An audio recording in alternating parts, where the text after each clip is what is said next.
কক্সবাজারের উখিয়ার রোহিঙ্গা ক্যাম্প সংলগ্ন লাল পাহাড়ে আস্তানা গড়ে তুলেছে সন্ত্রাসী গোষ্ঠী আরসা, যেখান থেকে রোহিঙ্গা ক্যাম্প সহ আশেপাশের এলাকায় আধিপত্য বিস্তার করে গোষ্ঠীটি। গোপন তথ্যের ভিত্তিতে গেল বৃহস্পতিবার ভোররাতে সেখানে অভিযান চালায় র্যাব 15-এর একটি চৌকস দল।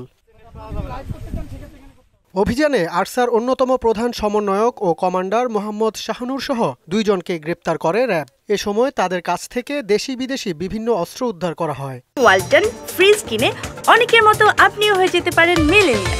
সেরা পণ্যের সেরা অফার।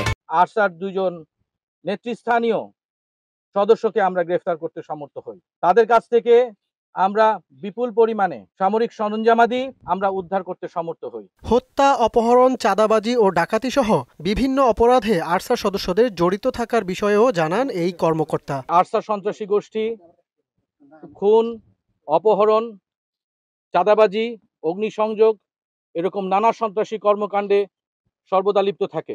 এ সময় উদ্ধারকৃত বিস্ফোরকের বিষয়ে সাংবাদিকদের জানান বোম ডিসপোজাল ইউনিটের এই কর্মকর্তা। কিছু হ্যান্ডমেড গ্রেনেড, আইইডি যেটা ইম্প্রোভাইজড এক্সপ্লোসিভ ডিভাইস, যেটা বিভিন্ন সংগঠন কর্তৃক ব্যবহার করা হয়ে থাকে, কিছু রকেট পেয়েছি আমরা এবং আমরা সারা সরজমিনে প্রদর্শন করেছি। এ নিয়ে সর্বমোট 110 জন আরসার সন্ত্রাসীকে গ্রেপ্তার করল আইন শৃঙ্খলা বাহিনী। জাহিদ সবুজ, মোহনা সংবাদ।